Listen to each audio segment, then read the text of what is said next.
120, Tulcán. Dame 120, Tulcán. Adelante. ¿Cómo me escucha en esta posición, por favor? Le escucho, pero con ruido ligero. Ok, recibido. ¿Cómo me escucha ahora? 5-5. 28 de enero de 2002. El vuelo 120 de la aerolínea TAME, Transportes Aéreos Militares Ecuatorianos, que partió desde Quito con destino a Cali, en Colombia, se prepara para hacer una escala en la ciudad de Tulcán, Ecuador. A bordo están 87 pasajeros y 7 tripulantes. Y luego reportaré iniciando el procedimiento. Ok, eso es afirmativo. Llame iniciando procedimiento abandonando el NDB. Le notificaré. ¿Me confirma la visibilidad hacia la pista 06? ¿Es buena? Afirmativo. Tenemos 8 kilómetros de visibilidad. Muchas gracias.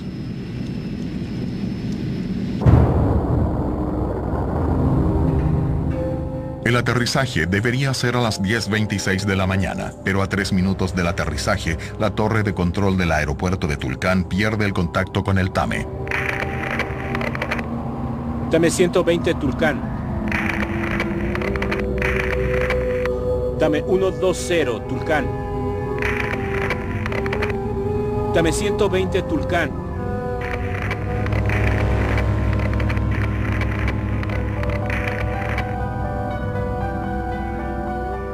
El avión no aterriza en el horario previsto. En el aeropuerto, los parientes de los pasajeros empiezan a impacientarse. Los empleados del aeropuerto tomaron unas actitudes diferentes, nos miraban raro y no querían decir nada. Todos estábamos muy preocupados.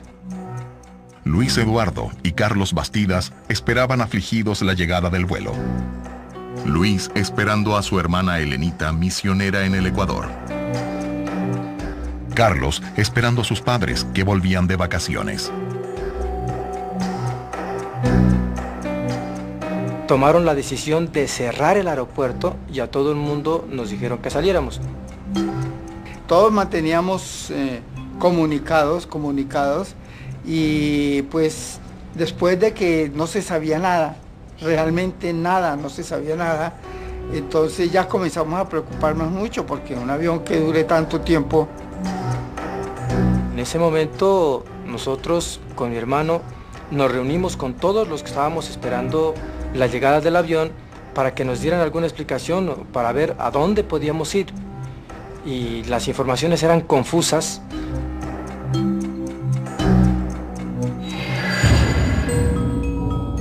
La Fuerza Aérea en la ciudad de Cali recibe la información de parte de la Aeronáutica Civil de la desaparición de un avión de la aerolínea TAME en los límites entre Colombia y Ecuador.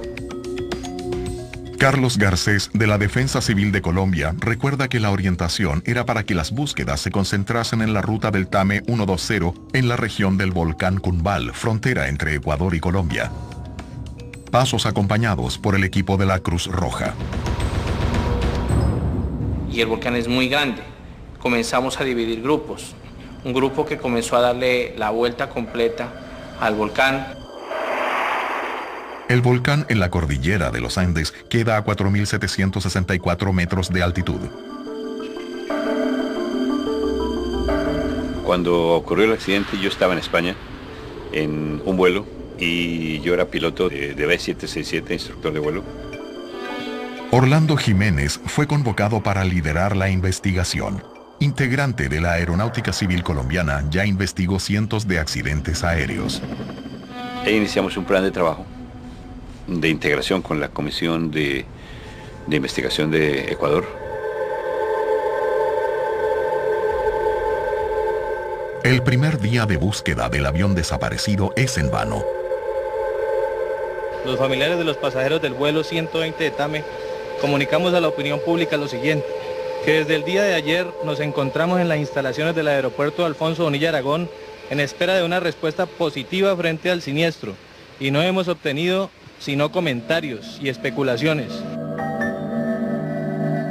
La localización de la aeronave es incierta y comenzaron a surgir diversas hipótesis sobre su desaparición. Hay varias hipótesis que se nos han hecho conocer, como por ejemplo, por parte de los señores familiares, con quienes acabamos de tener una reunión informativa, se nos ha dicho que puede ser un secuestro.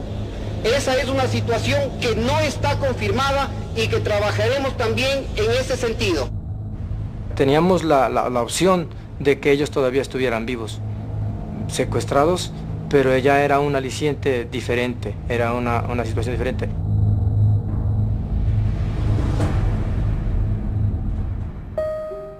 Y cuando yo estaba hablando con mi esposa, que no sabía qué había pasado, confirmaron en ese momento. Y entonces allí fue...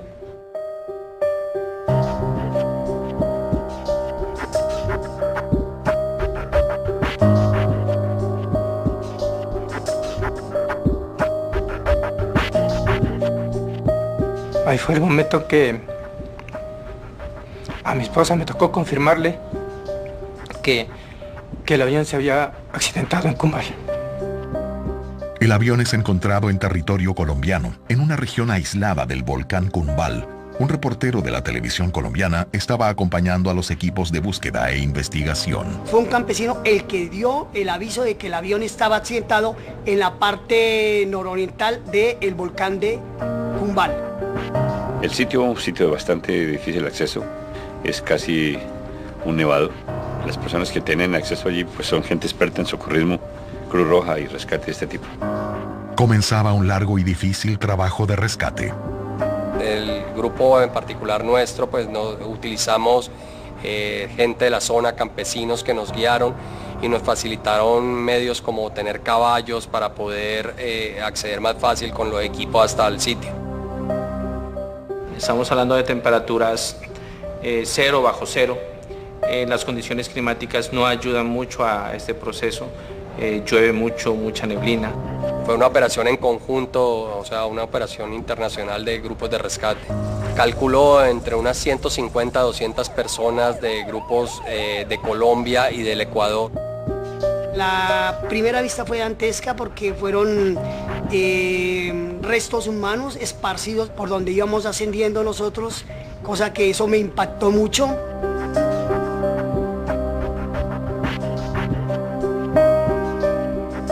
Era un paisaje desolador y una destrucción total en el sitio, o sea, no había posibilidades de encontrar a nadie con vida. El impacto generó la fragmentación tanto del avión como de sus ocupantes. Cuando entró una llamada por celular diciéndonos que habían encontrado los restos.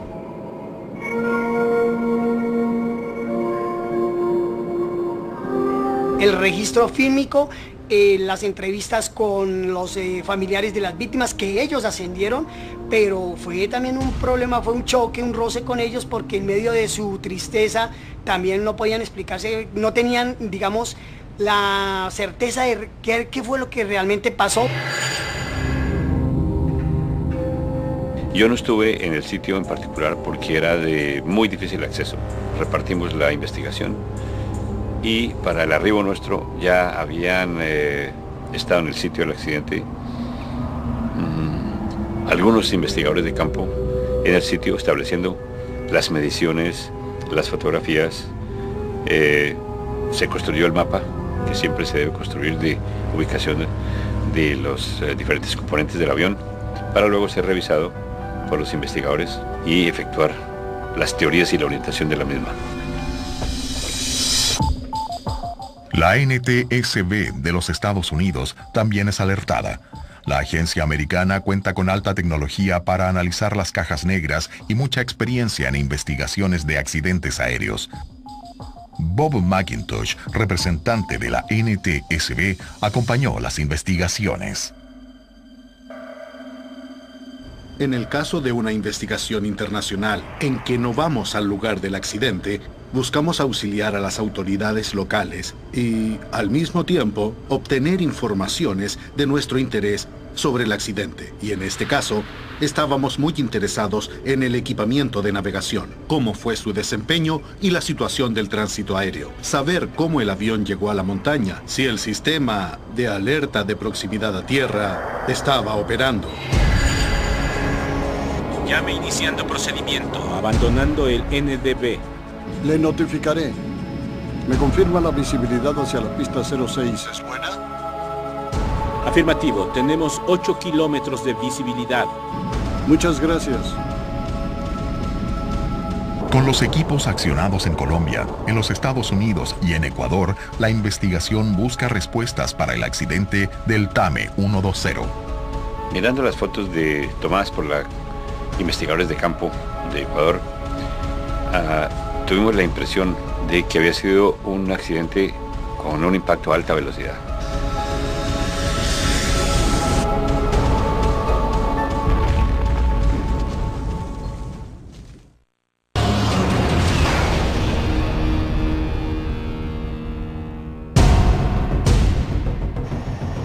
Un avión con 94 personas a bordo se estrella contra un volcán en la frontera entre Ecuador y Colombia.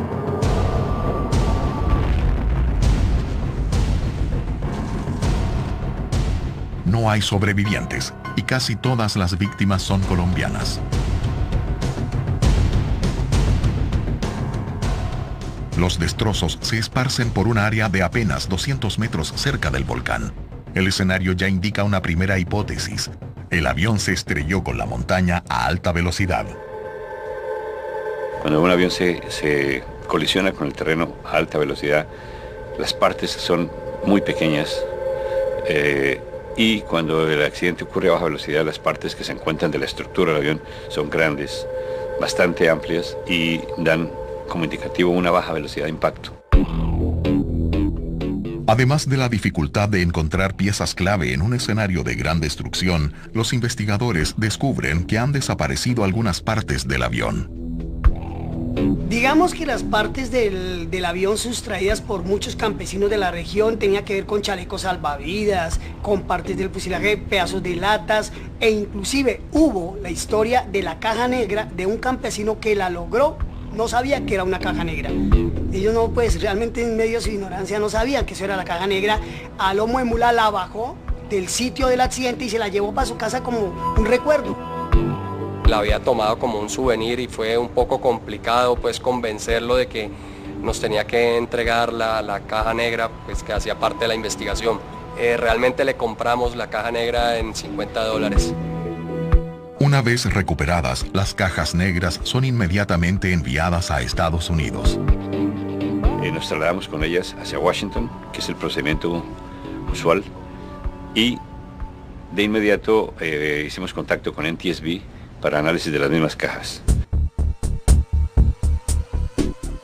Estábamos seguros de que las cajas negras nos contarían realmente lo que pasó, además del informe de la torre de control que ya habíamos obtenido. El general Armando Durán, piloto y representante de TAME en la investigación, acompañó la apertura de las cajas negras en Washington. El Estado ecuatoriano tenía derecho a nombrar representantes acreditados, pero también en caso necesario, para asuntos técnicos, podían pedir a un representante de la empresa que coopere en algunos eventos, por ejemplo, en la lectura, en la escucha de las cajas negras, de las grabaciones de voz de la cabina de pilotos. Y a esa me invitaron a mí. La investigación comenzó con el historial del vuelo del avión, junto a la empresa aérea y a la aviación civil de los dos países. El avión accidentado era un Boeing 727-100. El avión era un avión que estaba cumpliendo con todas sus demás especificaciones y está autorizado para hacer su vuelo. TAME es operada por pilotos civiles y militares. En aquel día, 2 coroneles de la Fuerza Aérea Ecuatoriana estaban en la cabina del avión. A la derecha, el piloto instructor Jorge Efraín Noé, de 59 años, con 12.000 horas de vuelo. A su lado, en entrenamiento en la ruta Quito-Tulcán, Carlos Alfonso López, 52 años y 7.000 horas de vuelo. El ingeniero de vuelo Jorge Aníbal Burgos, de 50 años, completaba la tripulación. Eran 2 coroneles al mando de la aeronave con experiencia distinta, uno de los cuales tenía el mando del avión. El otro actuaba como piloto en chequeo Era un piloto muy eficiente, tal es así que se formó como instructor. Alrededor de 12.000 horas total, de las cuales más de 8.000 eran solamente de ese avión. Los investigadores también analizaron el aeropuerto de Tulcán, rodeado por montañas. Es un aeropuerto con muchas dificultades climatológicas para su aterrizaje. Así lo han descrito los propios pilotos, que algunos dicen tener pavor, bien sea por la nubosidad, otros por los vientos.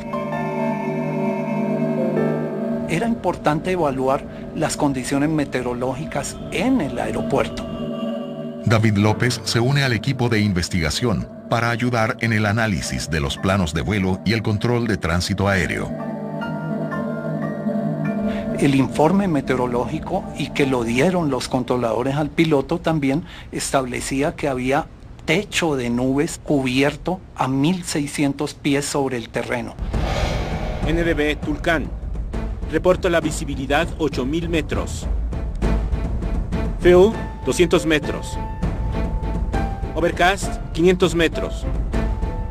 Precipitación en todos los cuadrantes. Era bueno, suficientemente bueno para que el avión ejecutara el procedimiento de aproximación que intentaba según la carta del procedimiento. Precipitación en todos los cuadrantes. Le notificaré sobre el NDB 14000 iniciando procedimiento. ¿Me confirma? ¿La pista está mojada? Húmeda. Pero después los investigadores encontraron que la aerolínea había puesto una restricción adicional para efectuar el procedimiento que estaban intentando, una circular de que solamente se hiciera si el techo de nubes era 3.000 pies. Entonces, en ese sentido había una restricción de la aerolínea que no es conocida por los controladores. NDB Tulcán reporta la visibilidad. ¿Por qué razón el vuelo prosiguió a pesar de las condiciones meteorológicas en Tulcán?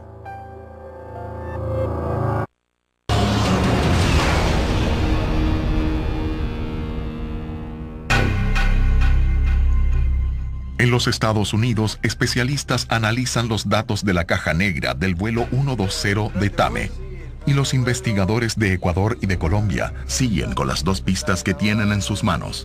Un piloto en instrucción y la decisión de la tripulación de seguir para Tulcán, que estaba en condiciones meteorológicas por debajo de los mínimos recomendados por la compañía. Quito, Tulcán, buenos días. Es el 120. 120 Tulcán, prosiga. Buenos días, es el 120, estamos ahora a 29 millas del NDB de Tulcán. ¿Me da instrucciones, por favor? El controlador autorizó la aproximación basado en que la condición actual meteorológica era suficiente para el avión de TAME. Pero la tripulación es la que determina los valores exactos y ha debido requerirlo al controlador. Se comparan con la carta que se tiene a bordo y los procedimientos de la compañía y se establece la decisión de continuar o de no continuar. Overcast 500 metros. Precipitación en todos los cuadrantes. Llame sobre el NDB iniciando procedimiento. Notificaré sobre el NDB 14000 iniciando procedimiento. Entonces, la responsabilidad simplemente recae en el comandante del vuelo y en la tripulación. La llegada de los datos de las cajas negras ayuda a reconstruir y entender esa secuencia de eventos. Las grabaciones estaban razonablemente buenas, por lo que me acuerdo, y no fue algo realmente complicado extraerlas. Los colombianos y los ecuatorianos eran bien conocidos por nosotros en cuanto a sus investigadores profesionales. Y por eso fue algo relativamente fácil la colaboración y el inicio de la investigación sobre las informaciones que teníamos. Sin la información de las cajas negras, no hubiéramos podido llegar a la conclusión del accidente, de la causa del accidente. Muy pronto, quizás un par de semanas, algo así, se estableció la información de las cajas negras y establecimos dos grupos de trabajo, una en cuanto a la grabación de voces de cabina y otra en cuanto al Flight Data Recorder, que finalmente se unen las dos para saber la operación que el avión tuvo y la conducta o comportamiento de la tripulación. El piloto Armando Durán estaba en el grupo de trabajo que analizó la grabadora de voz. No habían indicios de un resquebrajamiento de la voz, de dudas, de una voz entrecortada, de conversaciones fuera de lo normal. Andes Approach, buenos días. Es el TAME 120. 120 Andes, aproximación. Buenos días, prosiga. Estamos a 40 millas del NDB de Tulcán. Mantenemos 180. ¿Me confirma instrucciones, por favor? Pese a la aparente normalidad, cruzando la información de la grabadora de datos de vuelo con la grabadora de voz, los investigadores descubren que la ruta prevista en el plan de vuelo no era la misma utilizada por el piloto. Nos dimos cuenta que el plan de vuelo fue presentado por la ruta Golf 675. Esa ruta está trazada para ir al VOR de Ipiales. Andes Approach, buenos días. Es el TAME 120. Después mostró que en realidad el piloto estaba volando era hacia el radiofaro de Tulcán. Buenos días. Estamos a 40 millas del NDB de Tulcán. Mantenemos 180. ¿Me confirma instrucciones, por favor?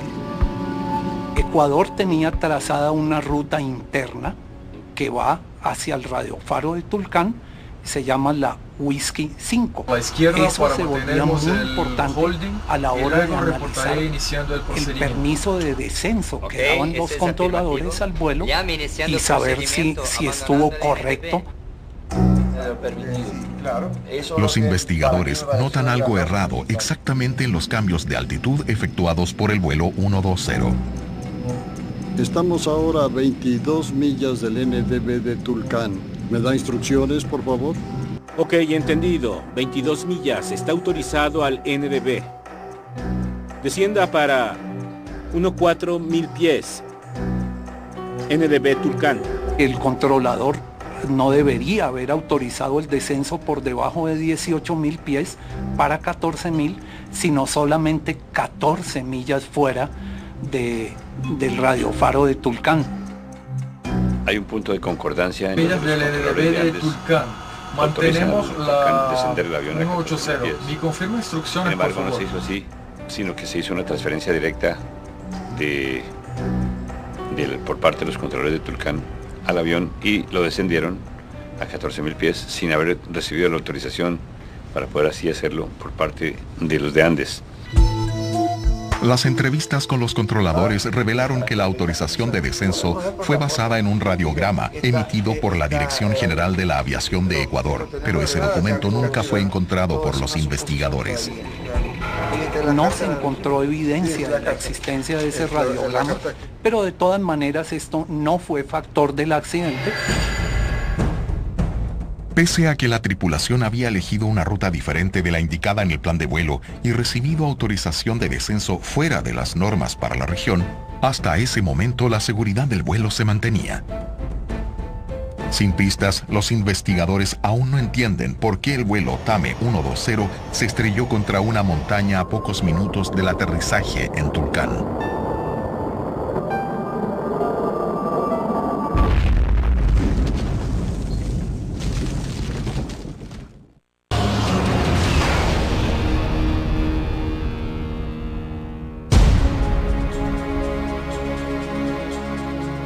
La investigación del accidente del vuelo TAME, donde fallecieron 94 personas, ya se extiende por 2 semanas, pero sin ningún dato que pueda ser asociado a las causales que llevaron al Boeing a estrellarse contra un volcán en la frontera entre Ecuador y Colombia.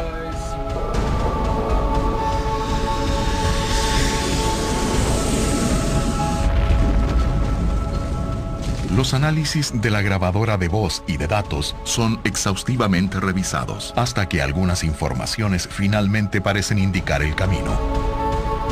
El piloto le mencionó al controlador que se iba a incorporar a la espera, al holding, y que después avisaría iniciando el procedimiento.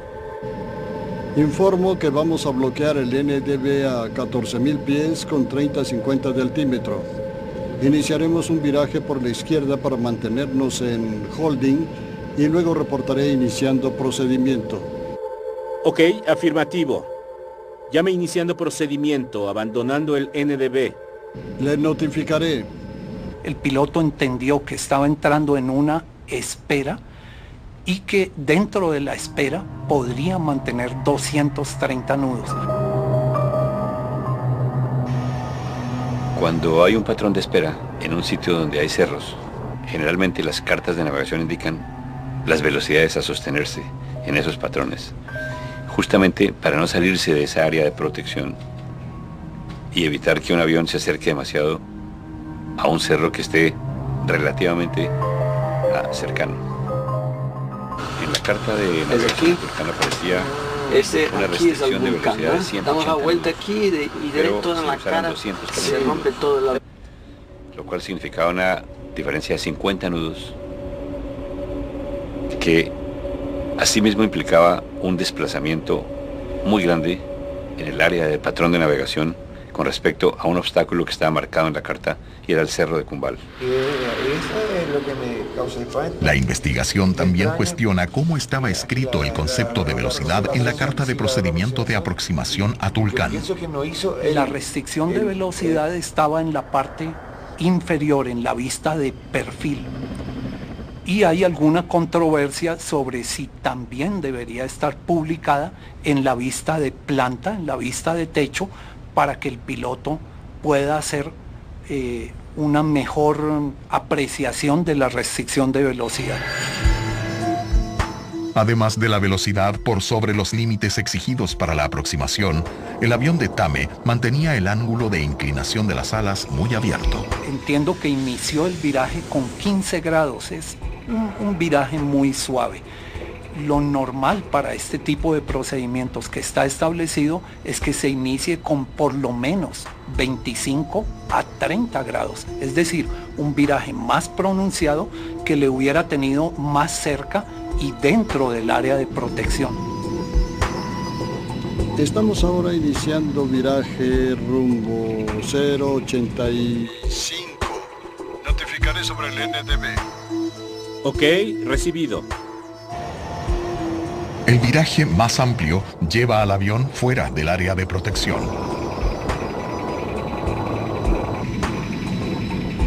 Esos dos factores fueron los que se juntaron para que el vuelo saliera del área de protección y se estrellara en un terreno que estaba fuera del área de protección del procedimiento para esa velocidad y para ese ángulo de viraje inicial. Y si es complicado y en un día claro. Los investigadores intentan entender cómo y por qué un piloto tan experimentado dejó que eso sucediera. ¿Por qué motivos? Eso es muy complicado de descifrar, como hablábamos de factores humanos, pero esos fueron los motivos finales que causaron un desvío, y el desvío le llevó directamente hacia el monte, ¿no? Hacia la montaña. En la búsqueda de una posible explicación, los investigadores siguen estudiando detalladamente la grabadora de voz de la caja negra. El objetivo es entender la dinámica de la tripulación en la cabina. El resto de miembros de la tripulación tuvieron poca participación en el gerenciamiento de cabina, digámoslo así, y siguieron siempre las órdenes del líder, que en ese momento era el piloto instructor.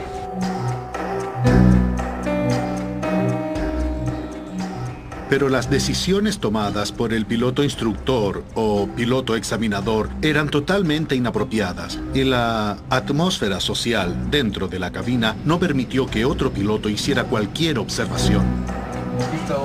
Para reproducir desde el ambiente en la cabina hasta las condiciones externas del clima y posición geográfica, los investigadores utilizan el simulador de vuelo. En el análisis de este accidente, muchas pruebas fueron importantes. Primero que todo, al observar el desempeño del viraje del avión a aquella velocidad, y en aquel ángulo de inclinación grabados en las cajas negras, supimos por qué el avión se desvió de la ruta normal, que era la esperada. Entonces, cuando examinamos el desempeño del piloto instructor, tanto en lo que se refiere a lo relacionado con su juicio, como a la gerencia de recursos de cabina, ninguno de esos dos aspectos consigue llegar a una nota mínima de ningún tipo. Para los investigadores, faltaba entrenamiento en CRM, un programa que explora y perfecciona el comportamiento y las habilidades de un piloto, ya sea en el área técnica o de relación con la tripulación. Y por lo tanto, el rendimiento de una tripulación que es dirigida siempre por un líder y cuya actuación es equivocada, conduce a un accidente o a un evento de esa naturaleza. La investigación entra en la recta final. La comisión ya sabe cuáles son los principales factores que contribuyeron en el accidente. La decisión de los pilotos de continuar el descenso bajo fuerte neblina. Las relaciones dentro de la cabina. Los índices de velocidad e inclinación de las alas inadecuados para la región. Pero aún falta una última pieza. ¿Por qué la alarma de peligro solo se activó 6 segundos antes del choque fatal? Terrain, terrain, pull up, terrain, terrain, pull up.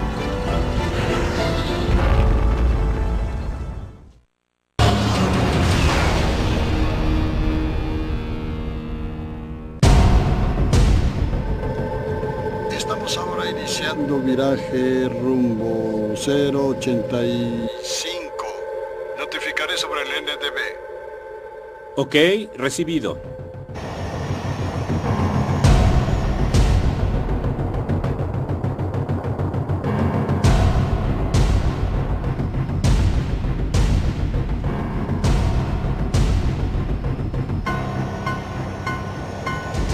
Los investigadores ya descubrieron la secuencia de errores y fallas que llevaron al accidente del avión de TAME. Terrain, terrain, pull up, terrain, terrain, pull up. Y una última pieza completa el trágico rompecabezas. Hubo una alarma de 7 a 8 segundos por parte del Ground Proximity Warning System. El piloto a los controles hizo una reacción inmediata y alcanzó a tener full potencia en los motores y levantó la nariz, pero de manera insuficiente porque el tiempo que tuvo de reacción fue muy corto igualmente y no logró evitar el obstáculo.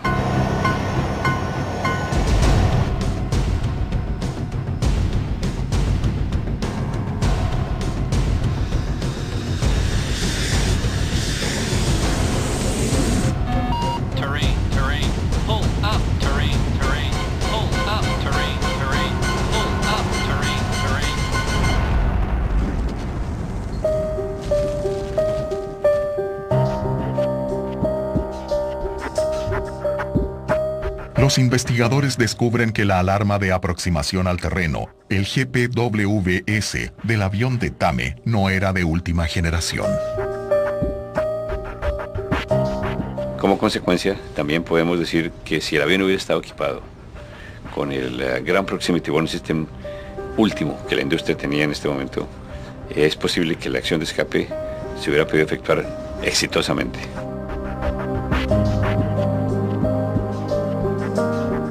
El informe de la Comisión de Investigación indica las posibles causas del accidente del avión TAME 120, donde fallecieron 94 personas.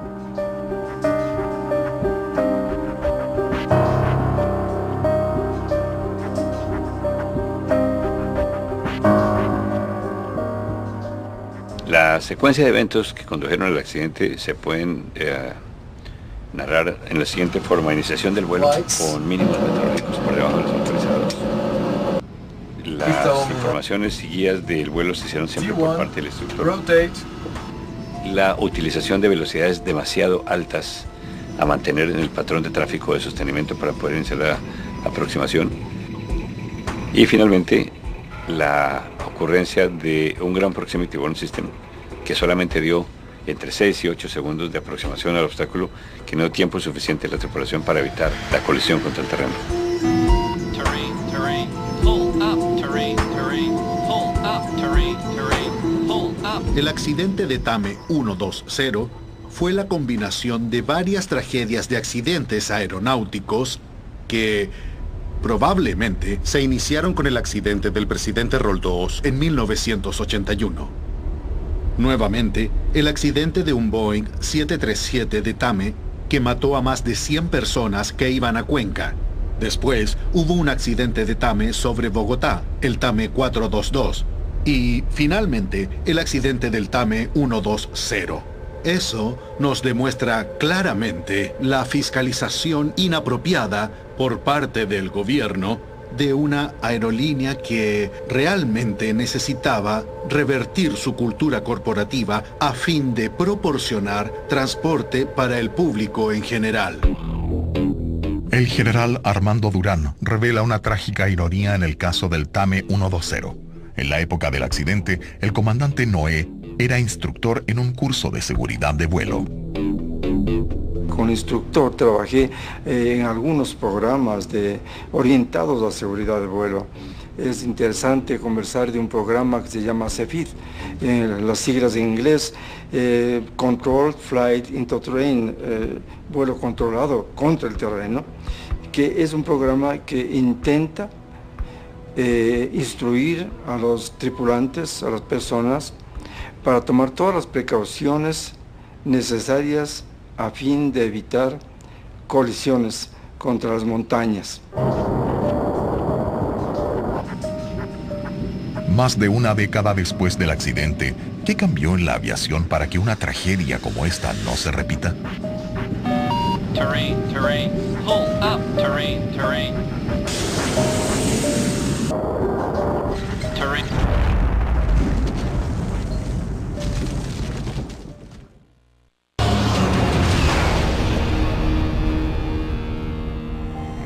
Esto tenemos que verificar todo, sí, todo es una suposición. La investigación del Tame 120 fue concluida casi 2 años después del accidente del avión con el volcán Cumbal en la cordillera de los Andes.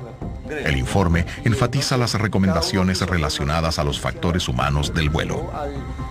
Y dentro de las recomendaciones que se hicieron principales fue el de respetar los mínimos meteorológicos que la misma compañía imponía, hacer un cambio radical en el criterio de instrucción, en el sentido de que un instructor en su apreciación no podía ser el único líder de un vuelo sin dialogar con el resto de su tripulación y no poner en marcha los procedimientos de CRM, incluir el entrenamiento de Ground Proximity Warning System oficialmente en los simuladores de vuelo y cambiar una serie de pautas y de normas como la de que el departamento de seguridad de la compañía dependiera directamente de la presidencia sin que hubiese interferencia de otros departamentos en la toma de decisiones de medidas de seguridad que condujeran a cortar radicalmente a prácticas que no eran buenas o de implementar prácticas buenas directamente con la presidencia de la compañía.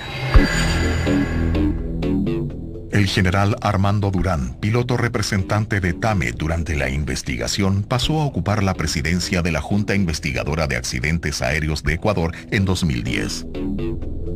El sistema de certificación de aerolíneas se intensificó y se puso al par de las que se lo hace en los Estados Unidos, en la FAA. Los cambios llegaron también a la empresa Tame, que después del accidente invirtió en la capacitación de su equipo. Tame después del accidente efectuó una serie de reformas bastante grandes en todos sus procedimientos de operación, de entrenamiento, de gerenciamiento de la misma compañía y logró ponerse hoy en día en un nivel aceptable y bueno de seguridad porque fue el último accidente que tuvieron. La comisión investigadora también hizo varias recomendaciones a la Dirección General de Aviación Civil de Ecuador relativas a la reglamentación y fiscalización de los procedimientos aéreos. El Departamento de Aviación Civil de Colombia quedó con la misión de exigir a los controladores una comunicación clara y segura sobre meteorología y aproximación con cualquier obstáculo en la región de los Andes. Realmente lo que se llega a concluir aquí es que todas las compañías que operen en territorio montañoso, como sectores al sur de Colombia, o en las cordilleras o en sitios que impliquen cruce de cordilleras, se haga con procedimientos especiales, se haga con instrucción especial y políticas especiales que la compañía va a suministrar a los pilotos para que estos les cumplan con exactitud.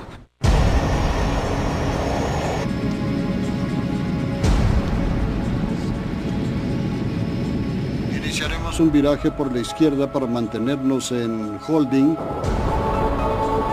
Llame iniciando procedimiento, abandonando el NDB. Le notificaré. El accidente de TAME 120 registró un clásico ejemplo de una compañía que estaba fuera de control y de patrones de calidad que no eran apropiados para el transporte internacional. Fue una investigación internacional con Colombia y Ecuador. Ellos lo trataron con una actitud muy madura. La compañía y el gobierno del Ecuador encararon esto seriamente para cambiar la forma de cómo se efectuaban las cosas, de lo que antiguamente era algo como un club de vuelo militar para un patrón de aerolínea internacional, y también el gobierno del Ecuador haciendo una fiscalización que sería mucho más apropiada para la aviación internacional. Pasados 10 años desde el accidente, familiares y amigos de las víctimas no olvidan aquella mañana de enero.